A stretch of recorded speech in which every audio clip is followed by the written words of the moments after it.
नमस्ते फ्रेंड्स, मैं खुशबू मिश्रा स्वागत करती हूं अपने चैनल खुशबू मिश्रा ब्लॉग में। कैसे हैं आप सब? मुझे कमेंट में ओम नमः शिवाय ज़रूर लिखिएगा। और आज इस वीडियो में जानेंगे शिवरात्रि के दिन हमें क्या क्या करना चाहिए। सबसे पहला काम है कि हम सूर्योदय से पहले उठें और घर की साफ़ सफाई करने के बाद हमें स्नान कर लेना चाहिए। स्नान करने के बाद हमें साफ़ स्वच्छ वस्त्र पहनना चाहिए। आप हरा, लाल, पीला मतलब कलरफुल ही उस दिन वस्त्र पहने और मांग में सिंदूरा अगर आपके पास है तो सिंदूरा से सिंदूर लगा ले, हाथ में चून ले और इस दिन पैर में महावर ज़रूर लगाना चाहिए। महावर लगा के ही हमें पूजा करनी चाहिए और मंगलसूत्र भी आप ज़रूर पहने। और उसके बाद हम सूर्य भगवान को जल चढ़ाएंगे। तो सब हो सके तो सबसे पहले हमें अपने घर में ही पूजा कर लेनी चाहिए कि पूजा रूम की साफ़ सफाई कर ले, बर्तन धो ले और हो सके तो पूजा हमें ज़रूर कर लेनी चाहिए और उसके बाद ही मंदिर जाएं, क्योंकि प्रथम पूजा हमारे घर में ही होनी चाहिए। और हमें अपने घर में गंगा जल का छिड़काव ज़रूर करना चाहिए। इससे हमारा घर अच्छा होता है, यानी जो भी नेगेटिविटी होती है ख़त्म होती है। और मंदिर इस दिन ज़रूर जाएं और मंदिर जाके भोलेनाथ का अभिषेक ज़रूर करें। और मंदिर में आप जब भी पहुँचे तो हमें घंटी पहले बजाना चाहिए। और भोलेनाथ की पूजा करने का सही तरीका है, सबसे पहले जहाँ मैं जल चढ़ा रही हूँ गणेश जी का स्थान है, उधर कार्तिकेय जी का स्थान है, बीच में अशोक सुंदरी है और जो कटी भाग है वो माता पार्वती का हस्तकमल है। और फिर हमें उसके बाद भोलेनाथ का अभिषेक करना है और उसके बाद जल हमें जो जलपात्र टपकता रहता है जिससे पानी उसमें डाल देना चाहिए। तो सबसे पहले हम जल से अभिषेक करेंगे, उसके बाद हमें दूध से अभिषेक करना है। आप पंचामृत लाई हैं तो पंचामृत से भी अभिषेक और दूध या पंचामृत से अभिषेक कराने के बाद हमें फिर से जल से अच्छे से भगवान पर जल चढ़ाना है और पूरे शिवलिंग का हमें अच्छे से धो देना है। और जो माता पार्वती का हस्तकमल है हमारे हाथ से मिलता है तो हमारा जो भी दुर्भाग्य होता है वो माता के हाथ मिलने से ख़त्म हो जाता है। तो सबसे पहले हम जल से अभिषेक करेंगे, दूध से करेंगे और उसके बाद फिर जल से करेंगे। और थोड़ा सा जल हमें अपने पात्र में रख लेना है और उसे अपने घर ले जाना चाहिए और इसे पूरे घर में छिड़काव करें, बहुत ज़्यादा ये अच्छा माना जाता है। और सबसे पहले हमें शिवलिंग पर ओम लिखना है, उसके बाद हमें त्रिपुंड बनाना है। आप अष्टगंध से भी बना सकती हैं और चंदन से भी त्रिपुंड बना सकते हैं। और जब भी आप पूजा करें तो दिशा का ध्यान ज़रूर रखना चाहिए। हमारा जो मुख है वो उत्तर दिशा की तरफ होना चाहिए। और उसके बाद हम गुलाल से भी भगवान को तिलक कर देंगे और गणेश जी को भी हम रोली लगा देंगे और बीच में अशोक सुंदरी है उनको भी लगाएंगे, कार्तिकेय जी को भी लगाएंगे और सबको थोड़ा सा हम हल्दी भी चढ़ा देंगे। माता पार्वती को हम चढ़ाएंगे, गणेश जी को चढ़ाएंगे, अशोक सुंदरी को चढ़ाएंगे, कार्तिकेय जी को चढ़ाएंगे। माता पार्वती को हम हल्दी लगाएंगे, सिंदूर लगा लेंगे और ये फूल है तो हम सब पर अच्छे से फूल चढ़ा देंगे। और इसी तरह विधिवत हमें भोलेनाथ की पूजा करनी चाहिए। पूजा करने का सही नियम यही है। और अब हम माता पार्वती के हस्तकमल पर फूल चढ़ाएंगे। और आप अगर आखिरी का फूल का माला चढ़ाना चाहती हैं तो वो भी चढ़ा सकती हैं, या गेंदे के फूल का माला हो वो भी चढ़ा सकती हैं। और कभी भी जब आप दूध से अभिषेक करें या पंचामृत से अभिषेक करें तो तांबे के बर्तन का इस्तेमाल नहीं करना है। इस बात का हमें विशेष ध्यान देना चाहिए।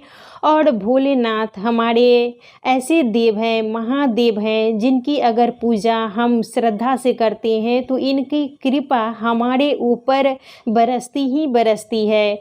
और भगवान को हम वस्त्र स्वरूप कलावा चढ़ाएंगे, जनेऊ चढ़ाएंगे और बेलपत्र जरूर चढ़ाना चाहिए। और बेलपत्र चढ़ाते समय बेलपत्र में हमें टीका लगा देना है। आप चंदन से राम भी लिख सकते हैं या टीका लगा के भी बेलपत्र चढ़ा सकते हैं। अकौन का फूल, जिसे आँख का फूल भी कहा जाता है, वो भी आपको मिले तो वो भी भोलेनाथ को ज़रूर चढ़ाएं। भांग चढ़ाएं, भांग भी भोलेनाथ को ज़रूर चढ़ाना चाहिए। और जो चीज़ हो सके उसी से हमें पूजा ज़रूर करनी चाहिए। और धतूरा का फूल भी आपको मिले तो वो भी चढ़ाएं। ये है समी का पत्र, तो समी का पत्ता और फूल दोनों चढ़ाया जाता है। और धतूरा का बीज भी चढ़ाया जाता है।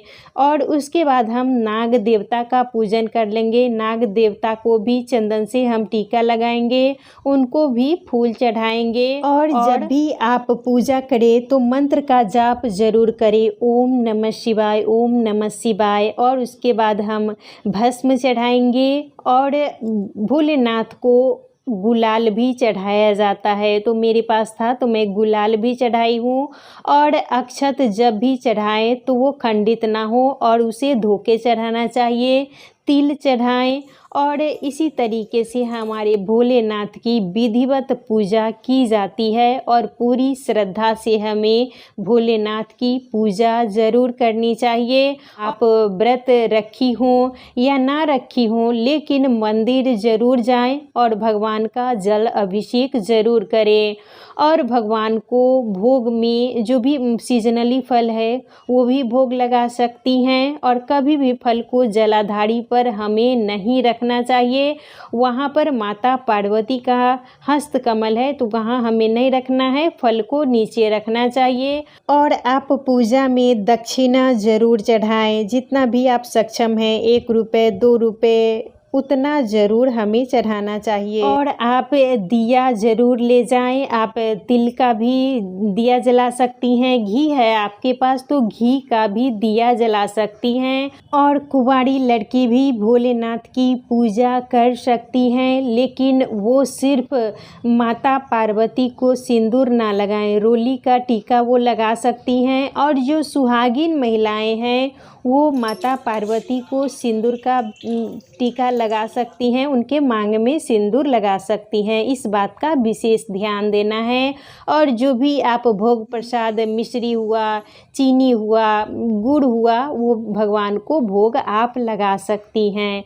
और नंदी की भी पूजा हमें ज़रूर करनी चाहिए। नंदी की पूजा अगर हम नहीं करते हैं तो हमारी पूजा अधूरी रहती है। और जितने भी मंदिर में भगवान हैं उनकी पूजा ज़रूर करनी चाहिए। तो नंदी को भी हम स्नान कराएंगे, तिलक लगाएंगे।